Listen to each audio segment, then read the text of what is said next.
क्या नीतीश कुमार के एक बार फिर से पलटी मारने की तारीख तय हो गई है? क्या तेजस्वी यादव से बातचीत हो गई है? सब कुछ सेट हो चुका है? नवीन पटनायक, जगन रेड्डी, महबूबा मुफ्ती, उद्धव ठाकरे और इनके अलावा और भी कई लोग हैं जो बीजेपी के साथ अपना हाथ जला चुके हैं, सियासत के हाशिए पर खड़े हैं। मोदी शाह ने एकनाथ शिंदे को भी लाइन पर लगा दिया और अब बारी नीतीश कुमार की। लेकिन बिहार, महाराष्ट्र तो है नहीं, ये उड़ती चिड़िया को भी हल्दी लगाता है। तो सवाल यह है कि क्या नीतीश कुमार ने तेजस्वी यादव को फिर से ऑफर दे दिया है? क्या नीतीश पलटी मारने वाले हैं? आखिर ऐसा क्या है कि बिहार में फिर पलटी मारने के कयास लगने लगे हैं? बीजेपी दिल्ली में मीटिंग करने लगी है। क्यों नीतीश की नाराजगी बहुत ज्यादा है? इसे ऐसे समझिए कि बिहार के मुख्यमंत्री ने ही बिजनेस कनेक्ट कार्यक्रम का बहिष्कार कर दिया। सीएम 2 दिनों तक बीमार पड़े रहे और फिर चंगा होकर यात्रा पर निकलने जा रहे हैं। सवाल यह है कि बीमार थे या बीमार बताए गए? आखिर नीतीश के मन में चल क्या रहा है? आज के इस वीडियो में नीतीश कुमार के रूठने, मनाने और पलटी मारने के संकेतों की पहचान करेंगे। आखिर अमित शाह ने बिहार में शिंदे वाला दांव क्यों चला? मोदी ने शाह को क्या निर्देश दिया है? और अमित शाह का अंबेडकर के अपमान वाला बयान नीतीश को कितना चोट पहुंचाएगा? इन सभी सवालों पर बात करेंगे। वीडियो के आखिर में एक भविष्यवाणी की भी बात बताएंगे जो बीजेपी की नेता ने ही की थी नीतीश कुमार को लेकर, और आज भी ये भविष्यवाणी अकाट्य है। बिहार और नीतीश कुमार को लेकर तगड़ी वाली चर्चा करेंगे। मगर इससे पहले कि हम बिहार में लैंड करें, आप सभी से एक छोटी सी अपील है। पहली बार है तो चैनल को सब्सक्राइब करके घंटी बजा दीजिएगा टन से। हर एक वीडियो को लाइक और शेयर करना आप सबकी जिम्मेदारी है। इसके अलावा यदि हो सके तो इस QR कोड या फिर मोबाइल नंबर का प्रयोग करते हुए जो भी हो सके आर्थिक सहयोग भेजने का प्रयास जरूर करें, ताकि हम उन मुद्दों पर बात करते रहें जिनको ढकने के लिए, छुपाने के लिए गोदी मीडिया को पैदा किया गया है, क्योंकि सेठों का टेम्पो हमारे यहाँ नहीं आ सकता। महाराष्ट्र के बाद निगाहें अब बिहार पर हैं। चुनाव अभी दूर है, लेकिन ज़बानी जंग शुरू हो चुकी है। नीतीश कुमार के खिलाफ पासे फेंके जाने लगे हैं। सवाल यह है कि क्या बीजेपी नीतीश कुमार को 2025 विधानसभा चुनाव से पहले अपने साथ रख पाएगी, या फिर चुनाव बाद नीतीश का वही हाल होगा जो महाराष्ट्र में एकनाथ शिंदे का हो? महाराष्ट्र में बीजेपी ने एकनाथ शिंदे को आगे करके गठबंधन का चेहरा बनाकर चुनाव लड़ा, और जब नतीजे आए तो बीजेपी सबसे बड़ी पार्टी बनकर उभरी। अमित शाह के दावे के मुताबिक एकनाथ शिंदे को पीछे धकेल दिया गया, उन्हें डिप्टी से संतोष करना पड़ रहा है, और अब बीजेपी ऐसी स्थिति में है कि उसे एकनाथ शिंदे की जरूरत भी नहीं है। शिंदे अब जो कुछ भी है वो बीजेपी की मेहरबानी पर है। महाराष्ट्र के चुनाव नतीजों के बाद बीजेपी भले ही सत्ता में आ गई हो, लेकिन महाराष्ट्र की जनता, महाराष्ट्र के नेता, महाराष्ट्र की विपक्षी पार्टियां लगातार आरोप लगा रहे हैं कि महाराष्ट्र में भाजपा गठबंधन की सरकार जनमत का अपहरण करके बनाई गई है। तो सवाल यह है कि क्या 2025 के चुनाव के बाद नीतीश कुमार भी यही आरोप लगाएंगे? क्या तेजस्वी भी यही आरोप लगाएंगे? क्योंकि बिहार में 1 साल का वक्त अभी बाकी है वहां के चुनाव में, लेकिन अमित शाह ने एक बड़ा बम फोड़ दिया है। एक इंटरव्यू में अमित शाह ने कह दिया कि बिहार चुनाव किसकी अगुवाई में लड़ा जाएगा, ये मिल बांटकर तय किया जाएगा। और जैसे ही अमित शाह ने यह बयान दिया है, बिहार की राजनीति दिसंबर की ठंड में गर्मा गई है। जेडीयू ने एक्स पर नीतीश कुमार की सिंगल फोटो डालकर लिखा कि जब बात बिहार की हो, नाम सिर्फ नीतीश कुमार हो। अमित शाह के बयान के 24 घंटे के भीतर बिहार भाजपा के प्रदेश अध्यक्ष दिलीप जायसवाल ने सफाई दी और कहा कि अमित शाह जो कह रहे थे वो एक पार्टी कार्यकर्ता की हैसियत से कह रहे थे कि बड़े फैसले पार्लियामेंट्री बोर्ड में लिए जाते हैं, लेकिन भाजपा का पार्लियामेंट्री बोर्ड एनडीए के नेता का फैसला करेगा, तो फिर नीतीश कुमार की औकात क्या रह गई, उनकी पहचान क्या रह गई? बिहार एनडीए में जो कुछ भी चल रहा है वो नॉर्मल तो नहीं है। नीतीश के पलटी मारने का संदेह तब और बढ़ जाता है जब राज्य के बिजनेस समिट में मुख्यमंत्री ही नहीं पहुंचे। बिहार में बीजेपी के वित्त मंत्री हैं, 2 उप मुख्यमंत्री हैं, और सीएम जो है वो बिजनेस समिट से गायब। मतलब पूरी महफिल ही खत्म। बारात सज गई लेकिन दुल्हवे नदारद है। ये कैसा बिया है महाराज? तो ये है नीतीश कुमार की ताकत। और इसके बाद बीजेपी मीटिंग खेल रही है। इसलिए कहा जा रहा है कि बिहार में जो कुछ चल रहा है वो नॉर्मल तो नहीं है। कुछ लोग ये भी दावा कर रहे हैं कि बीजेपी नीतीश कुमार से ज्यादा सीटें हासिल करने के लिए दबाव बना रही है। तो महाराज ये थोड़ा जल्दी नहीं हो गया? वैसे बिहार में 243 सीटें हैं और बीजेपी की कोशिश 120 से ज्यादा सीटों पर लड़ने की है। उसे जीतन राम मांझी और चिराग पासवान को भी एडजस्ट करना है। छोटी छोटी पार्टियां भी हैं, लेकिन बीजेपी उन पर फैसला बाद में लेगी। 2020 के चुनाव में नीतीश कुमार की पार्टी चिराग के चलते तीसरे नंबर पर आ गई थी। आरजेडी और बीजेपी के बाद नीतीश कुमार का नंबर तीसरा था और ज्यादातर सीटों पर नीतीश कुमार चुनाव हार गए। तो क्या इस बार बीजेपी इस बेस पर सीटों के बंटवारे में बड़े भाई की भूमिका निभाएगी कि उसने ज्यादा सीटों पर जीत हासिल की थी? जेडीयू के लिए एक टेंशन ये भी है, इसलिए नीतीश कुमार परेशान है, क्योंकि बीजेपी ज्यादा सीटों पर लड़ी तो उसकी सीटें भी ज्यादा आएंगी, और नीतीश कुमार की सीटें कम हुई तो फिर बिहार में महाराष्ट्र की कहानी दोहराई जा सकती है। नीतीश कुमार का कहना है कि लोकसभा चुनाव में सीटों के बंटवारे में बीजेपी को ज्यादा सीटें मिली और किसको कितनी सीटों पर लड़ना है, जैसे कि चिराग पासवान, जीतन राम मांझी और उपेंद्र कुशवाहा, इन लोगों के लिए भी सीटों का फैसला करने में बीजेपी की बड़ी भूमिका रही। नीतीश कुमार ने ज्यादा हस्तक्षेप नहीं किया, लेकिन विधानसभा चुनाव में नीतीश कुमार चाहते हैं कि जेडीयू बड़ी भूमिका में रहे, उनकी लीडरशिप में रहे। और अमित शाह ने जो एक न्यूज चैनल को इंटरव्यू में कहा कि एनडीए की अगुवाई कौन करेगा, गठबंधन का नेता कौन होगा, इसका फैसला मिल बैठकर करेंगे। इससे पता चलता है कि बीजेपी मोल भाव के मूड में है, लेकिन नीतीश कुमार मोल भाव के लिए तैयार नहीं है। खबरें हैं कि नीतीश कुमार ने तेजस्वी यादव से कह दिया है कि हम अब आपके साथ सरकार चलाएंगे और इसका फैसला मकर संक्रांति के बाद कभी भी हो सकता है। नीतीश कुमार के लिए बिहार का चुनाव सर्वाइवल का चुनाव है, लेकिन नीतीश से ज्यादा नरेंद्र मोदी के सामने सर्वाइवल का संकट है। वीडियो में आपको आगे पता चलेगा कि कैसे नीतीश कुमार का पाला बदलना मोदी की सरकार गिरा देगा। इसलिए दिल्ली में मोदी की सत्ता बनाए रखने के लिए नीतीश कुमार बहुत जरूरी है। नीतीश कुमार की नाराजगी का एक और कारण यह है कि इंडिया गठबंधन ने अंबेडकर के अपमान के मुद्दे पर मोदी और शाह को घेर दिया है। कांग्रेस से लेकर मायावती तक हर कोई मोदी के खिलाफ मोर्चा खोले हुए है। 23 दिसंबर से बंगाल, यूपी सहित पूरे देश में कांग्रेस प्रदर्शन करने जा रही है और बिहार इससे अछूता नहीं है। तेजस्वी यादव अपने रैलियों के जरिए लगातार बिहार में बाबा साहेब के अपमान का मुद्दा उठा रहे हैं और नीतीश कुमार को डर है कि अंबेडकर के अपमान का मुद्दा उन्हें चुनावी तौर पर नुकसान पहुंचा सकता है, क्योंकि दलितों और अति पिछड़ों की आबादी बिहार में 55% से ज्यादा है और इसमें ओबीसी को जोड़ दिया जाए तो आरक्षण वाली जातियों की आबादी 80% से ज्यादा हो जाती है। यह आंकड़ा भी नीतीश कुमार ने ही परोसा है और कोई भी पार्टी इस तथ्य को अनदेखा नहीं कर सकती। रही सही कसर, केजरीवाल ने नीतीश कुमार को चिट्ठी लिख के पूरी कर दी कि अंबेडकर के अपमान के मुद्दे पर बीजेपी से समर्थन वापस ले लीजिए। उधर अखिलेश यादव जेपी की जयंती के मौके पर नीतीश कुमार को इंडिया गठबंधन में आने का न्योता दे चुके हैं। केजरीवाल का नीतीश को चिट्ठी लिखना भी महत्वपूर्ण है, क्योंकि केजरीवाल ने ही नीतीश कुमार के बजाय मल्लिकार्जुन खड़गे को इंडिया गठबंधन का चेयरमैन बनाने के प्रस्ताव का समर्थन किया था और इसके बाद नीतीश कुमार इंडिया गठबंधन से अलग हो गए। केजरीवाल की चिट्ठी पर नीतीश कुमार का कोई बयान नहीं आया, लेकिन ललन सिंह और संजय झा जेडीयू का पक्ष रखने के बजाय अमित शाह को डिफेंड करते रहे। ये दोनों नीतीश की पार्टी के मंत्री हैं, लेकिन दिल्ली के सियासी गलियारों में ललन सिंह और संजय झा को बीजेपी का आदमी बताया जाता है। इसलिए नीतीश कुमार इन दोनों नेताओं के बयान पर भी चुप्पी साधे हुए हैं। इंडिया गठबंधन अंबेडकर के अपमान को जितना बड़ा मुद्दा बनाएगा, नीतीश कुमार पर दबाव बढ़ता ही जाएगा और जेडीयू में अगर किसी मुद्दे पर जब तक नीतीश कुमार का बयान नहीं आता है, पार्टी के किसी भी नेता के बयान को फाइनल नहीं समझा जाना चाहिए। और जब नीतीश कुमार अपनी महिला सम्मान यात्रा का नाम बदलते हैं, उसका शेड्यूल चेंज करते हैं और फिर नई यात्रा का ऐलान करते हैं और उस यात्रा से पहले बीमार पड़कर बिजनेस समिट में नहीं जाते हैं, तो सवाल उठने लगते हैं कि आखिर नीतीश कुमार के मन में चल क्या रहा है। बिहार में स्थितियां अभी ऐसी नहीं हुई हैं कि यह कह दिया जाए कि नीतीश कुमार पाला नहीं बदलेंगे,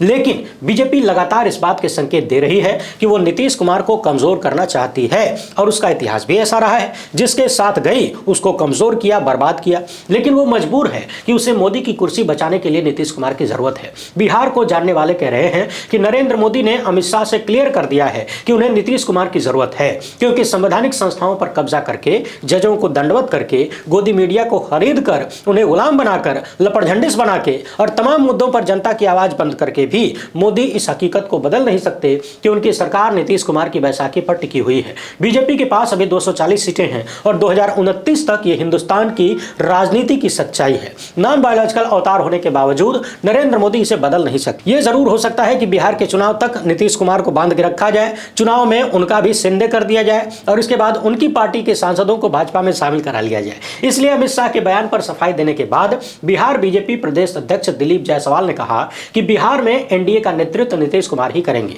इसके अलावा कोई और विकल्प नहीं है। हो सकता है कि पार्टी लीडरशिप में दिलीप जायसवाल को कवर करने के लिए बोला गया हो, लेकिन अमित शाह ने एकनाथ शिंदे के लिए भी चुनाव के बीच में यही क्लियर कर दिया था कि अभी हम उनके नेतृत्व में चुनाव लड़ रहे हैं और चुनाव परिणाम आने के बाद तय किया जाएगा कि महाराष्ट्र का नेतृत्व कौन करेगा। और महाराष्ट्र में जो हुआ है वो आपको पता ही है। तो क्या यही फार्मूला बीजेपी बिहार में भी लागू कर सकती है? तो क्या यही फार्मूला बीजेपी बिहार में लागू नहीं कर सकती? मोदी और अमित शाह को इससे परहेज क्यों होगा? लेकिन इस सच से कौन इनकार कर सकता है कि नीतीश के पास 12 सांसद हैं और 4 सांसद राज्यसभा में भी हैं और किसी भी विधेयक को पारित कराने के लिए, कानून बनाने के लिए राज्यसभा और लोकसभा दोनों जगहों पर नरेंद्र मोदी को नीतीश की जरूरत है। तो क्या ये जो कुछ हो रहा है ये सीटों की दावेदारी को लेकर हो रहा है? अगर ऐसा भी है तब भी नीतीश के लिए चिंता की बात है, क्योंकि बिहार में एनडीए का इतिहास रहा है कि जेडीयू और बीजेपी बराबर सीटों पर लड़ती रही हैं। 2-4 सीटें ऊपर नीचे हो सकती हैं और ये लोकसभा के चुनाव में स्पष्ट तौर पर नजर आता है। बिहार बिजनेस समिट में नीतीश कुमार के न जाने और अमित शाह के बयान से उड़ी आंधी ने लोगों को मौका दे दिया है कि वे बिहार की राजनीति में पलटी का कयास लगाएं, वरना एनडीए ने तो बिहार के लिए अपना लंबा चौड़ा प्लान बना रखा है। नीतीश कुमार की अगुवाई में मकर संक्रांति के बाद संयुक्त रैलियां शुरू होंगी। शुरुआत पूर्वी चंपारण से होगी, फिर नीतीश कुमार सीतामढ़ी जाएंगे, फिर शिवहर जाएंगे और उसके बाद मुजफ्फरपुर होते हुए वो 22 जनवरी को पहले चरण की अपनी यात्रा का समापन वैशाली में करेंगे। बिहार एनडीए में बीजेपी और जेडीयू के अलावा जीतन राम मांझी की पार्टी, हिंदुस्तानी अवाम मोर्चा और चिराग पासवान की पार्टी लोजपा भी है। लेकिन बिहार बदल चुका है। प्रशांत किशोर भी अपनी पार्टी लेकर चुनावी मैदान में है और आरसीपी सिंह ने भी अपनी पार्टी बना रखी है। ये दोनों लोग बिहार में अलग चुनाव लड़ेंगे या फिर किसी गठबंधन का हिस्सा होंगे, ये कहा नहीं जा सकता। लेकिन आरसीपी सिंह जहां कुर्मी वोटों में सेंध लगाएंगे, वहीं प्रशांत किशोर की नजर सवर्ण वोटों पर है। क्या बिहार में नीतीश का हाल शिंदे वाला हो सकता है? इस पर बीजेपी के नेता कहते हैं कि बिहार महाराष्ट्र नहीं है, बिहार की सच्चाई अलग है। महाराष्ट्र में भाजपा सीनियर पार्टनर है, जबकि बिहार में नीतीश कुमार सच्चाई है। जेडीयू के नेता कहते हैं कि बिहार में एनडीए के लिए नीतीश कुमार जरूरी है और चुनाव से पहले बीजेपी कोई भ्रम न पाले तो अच्छा होगा। इस सच्चाई को बीजेपी भी स्वीकारती है कि अमित शाह जो कह रहे हैं वो बिहार में संभव नहीं है। इसलिए 24 घंटे के भीतर दिलीप जायसवाल ने यानी भाजपा वालों ने अमित शाह के बयान को खारिज कर दिया। नीतीश कुमार बिहार की सियासी सच्चाई है और बीजेपी के पास इंतजार करने के सिवाय कोई विकल्प नहीं है। मजेदार बात यह है कि 2020 के विधानसभा चुनाव में नीतीश कुमार के पर काट के 2 बिलांग छोटा कर देने वाले चिराग पासवान की पार्टी भी उनका समर्थन कर रही है। चिराग पासवान 2020 में नीतीश कुमार से खार खाए हुए थे। ऐसा लग रहा था कि वो नीतीश कुमार को खत्म करके मानेंगे। खुद को नरेंद्र मोदी का हनुमान बता रहे थे और आज चिराग पासवान नीतीश कुमार के साथ है। इसका मतलब यह है कि नीतीश कुमार को चिराग पासवान की अहमियत समझ आ गई है। उन्हें समझ आ गया है कि अगर उन्हें बिहार में जिंदा रहना है, खत्म नहीं होना है, पार्टी को 2020 की हालत में नहीं जाना है, तो फिर चिराग पासवान को खुश करना होगा, उनके साथ रिश्ते बनाकर चलने होंगे। लोकसभा चुनाव में चिराग ने साबित कर दिया कि बिहार में दलित उनके साथ है, अति पिछड़ा उनके साथ है और यही वोटर नीतीश को भी वोट करता है। और जब लोजपा के प्रदेश अध्यक्ष राजू तिवारी नीतीश कुमार का समर्थन करते हैं तो समझ में आ जाता है कि नीतीश और चिराग की केमिस्ट्री किस लेवल पर पहुंच गई है। आज की डेट में नीतीश कुमार के पास 2 ऑप्शन है। पहला तो ये कि वो 2015 के चुनाव की तरह आरजेडी, कांग्रेस और लेफ्ट के साथ मिलकर चुनाव लड़ें और बीजेपी को मात दें, या फिर उनके पास ऑप्शन है कि वो 2020 की तरह भाजपा के साथ मिलकर चुनाव लड़ें और अंदरूनी भीतरघात के लिए तैयार रहें। सवाल यह है कि बीजेपी अंदरूनी भीतरघात के लिए किसको इस्तेमाल करेगी? तो याद रखिए कि बिहार में अभी जो कुछ हो रहा है वो अमित शाह के बयान के बाद ही हो रहा है। और जब अमित शाह कह रहे हैं कि एनडीए का नेता कौन होगा ये मिल बट कर तय करेंगे, तो इसका मतलब है कि वो इस बात के लिए तैयार नहीं है कि एनडीए की अगुवाई नीतीश कुमार करें। यानी मोदी और अमित शाह का प्लान कुछ और है। इसलिए नीतीश कुमार परेशान है और चिराग पासवान को अपने साथ बनाए हुए हैं, रिश्ता गाढ़ा कर रहे हैं। नीतीश का समर्थन लोजपा बिहार के प्रदेश अध्यक्ष राजू तिवारी ने भी किया है और जीतन राम मांझी भी नीतीश के समर्थन में हैं। पिछले 20 सालों में नीतीश कुमार ने जो भी राजनीति की हो, लेकिन सच्चाई यह है कि जनता उन्हें पलटू राम के तौर पर जानती है, देखती है। पिछले 24 सालों में नीतीश ने अपनी राजनीति में एक ऐसा वोट बैंक बनाया जो उन्हें जिंदा रखे हुए है और इस वोट बैंक को न तो आरजेडी तोड़ पाई न ही बीजेपी। ये बात याद रखी जानी चाहिए कि साल 2000 के चुनाव में पहले बीजेपी ने बिहार गठबंधन में मुख्यमंत्री की कुर्सी रामविलास पासवान को ऑफर की थी, लेकिन तब रामविलास पासवान ने कह दिया था कि नीतीश कुमार उनसे सीनियर नेता है। रामविलास पासवान का यह फैसला उनके लिए और उनकी पार्टी के लिए घातक साबित हुआ। रामविलास पासवान नीतीश कुमार की छाया में कभी उबर नहीं पाए। आज लोजपा के पास 5 सांसद भी हैं, पिछली बार 6 थे। अभी बिहार विधानसभा में लोजपा के पास कोई विधायक नहीं है। राजनीति ऊपर नीचे होती रहती है, लेकिन नीतीश कुमार की छाया से रामविलास पासवान कभी बाहर निकल नहीं पाए। वोट और सीट की राजनीति में नीतीश कुमार हमेशा पासवान से आगे रहे, जबकि रामविलास पासवान ने अपने सामने की थाली नीतीश कुमार को थमाई थी। और ऐसा नहीं है कि नीतीश को गठबंधन का चेहरा बनाने के फैसले का विरोध नहीं हुआ था। बीजेपी के ही नेताओं ने नीतीश कुमार की लीडरशिप के खिलाफ पार्टी को आगाह किया था। बीजेपी के कैलाशपति मिश्रा ने भविष्यवाणी करते हुए कहा था कि नीतीश को सीएम बनाना एनडीए की कमान देना होगा, भाजपा के लिए आत्मघाती होगा। और 3 दशक की राजनीति के बाद भी कैलाशपति मिश्रा एकदम सही साबित हुए हैं। उनकी भविष्यवाणी को कोई झुठला नहीं पाया है। कैलाशपति मिश्रा ने कहा था कि अगर बीजेपी नीतीश को आगे करती है तो वो नीतीश के साए में कभी उबर नहीं पाएगी, कभी आगे बढ़ नहीं पाएगी। नीतीश पहली बार सिर्फ 7 दिनों के लिए सीएम बने थे, लेकिन 1 हफ्ते सीएम रहने के बावजूद बिहार की राजनीति में उनका कद बहुत बड़ा हो गया और उस कद को उन्होंने आज तक मेंटेन किया हुआ है। ऐसा नहीं है कि नीतीश कुमार के खिलाफ भाजपा ने पहली बार ट्विन ट्रैक पॉलिटिक्स आजमाई है। अमित शाह को याद रखना चाहिए कि साल 2005 के विधानसभा चुनाव में किसी भी पार्टी को स्पष्ट बहुमत नहीं मिला था। कोई भी गठबंधन इतनी सीटें हासिल नहीं कर पाया था कि वो सरकार बना सके, और ऐसा ही 2005 के अक्टूबर में हुआ उपचुनाव में भी देखने को मिला था। और तब बिहार के भीतर 4 चरणों में चुनाव हो रहे थे। शुरुआती चरणों में बीजेपी का चुनाव अभियान बहुत अच्छा नहीं था। पार्टी को लग रहा था कि उनका प्रदर्शन खराब हो सकता है, और तब नीतीश कुमार के दोस्त पूर्व वित्त मंत्री अरुण जेटली ने एक चाल चली और बीजेपी की टॉप लीडरशिप को इस बात के लिए मनाया कि वो नीतीश कुमार को एनडीए का चेहरा घोषित कर दें। यही नहीं, अरुण जेटली ने सुशील कुमार मोदी को भी मना लिया कि वो नीतीश कुमार को गठबंधन का नेता घोषित कर दें। बीजेपी ने जेटली की बात मान ली और 243 सदस्यों वाली विधानसभा में एनडीए को 130 सीटें मिली। गठबंधन ने बहुमत का आंकड़ा पार कर लिया। नीतीश कुमार मुख्यमंत्री की कुर्सी पर बैठे और सुशील मोदी उप मुख्यमंत्री बने। 5 साल बाद 2010 में जब चुनाव हुआ तो एनडीए ने बिहार में क्लीन स्वीप किया। बीजेपी और जेडीयू के गठबंधन को 206 सीटें मिली। जेडीयू 115 सीटों पर जीती और बीजेपी 91 सीटों पर। 3 साल में राजनीति तेजी से करवट बदलने लगी। गुजरात में नरेंद्र मोदी तीसरी बार सीएम बन चुके थे। उन्हें बीजेपी का पीएम कैंडिडेट बनाने की मांग उठने लगी। नीतीश ने मुस्लिम वोटों के लिए नरेंद्र मोदी का विरोध किया। बाढ़ से निपटने के लिए गुजरात से मिली मदद को लौटा दिया। नरेंद्र मोदी के साथ मंच साझा करने से मना कर दिया। ये वही नीतीश है जो आज नरेंद्र मोदी की बैसाखी बने हुए हैं। एक वक्त में गुजरात की मदद लेने से इनकार करते थे, नरेंद्र मोदी के साथ मंच साझा करने से इनकार करते थे। नीतीश के मन में आक्रोश इतना ज्यादा था कि 2013 में नीतीश कुमार ने पहली बार पलटी मारी और लालू यादव के साथ मिलकर सरकार बना ली। खुद सीएम बने और तेजस्वी यादव डिप्टी सीएम बने। नीतीश ने मोदी लहर में आरजेडी के साथ मिलकर 2015 के चुनाव में बीजेपी को बिहार में करारी मात दी। बतौर पीएम नरेंद्र मोदी की यह पहली हार थी। तीनों पार्टियों के गठबंधन ने 178 सीटों पर जीत हासिल की। आरजेडी के बाद जेडीयू दूसरी बड़ी पार्टी बनी। 2015 के चुनाव में जीत हासिल करने के बाद नीतीश मुख्यमंत्री की कुर्सी पर बने रहे। आरजेडी और कांग्रेस ने उन्हें समर्थन दिया। 2017 में नीतीश ने महागठबंधन छोड़ दिया और एक बार फिर भाजपा के पाले में लौट आए। लेकिन बीजेपी ने चिराग पासवान को नीतीश कुमार के खिलाफ इस्तेमाल किया और नीतीश का कद छोटा कर दिया। बीजेपी 74 सीटों पर जीती और नीतीश से बड़ी पार्टी बन गई। जेडीयू 43 सीटों पर सिमट गई। नीतीश ने बीजेपी से कहा कि आप अपना सीएम बनाइए, लेकिन बीजेपी ने कहा कि नहीं नहीं, सीएम तो आप ही रहेंगे। मात्र 43 सीटें जीतने के बावजूद, तीसरे नंबर की पार्टी रहने के बावजूद नीतीश कुमार सीएम बने रहे और 2022 में एक बार फिर भाजपा को गच्चा दे बैठे। नीतीश फिर से लालू के साथ चले गए, लेकिन बीजेपी ने नीतीश के लिए दरवाजे खुले रखे। और जब नीतीश कुमार को समझ में आ गया कि इंडिया गठबंधन उन्हें प्रधानमंत्री पद का उम्मीदवार नहीं बनाएगा, नीतीश वापस नरेंद्र मोदी के साथ चले गए।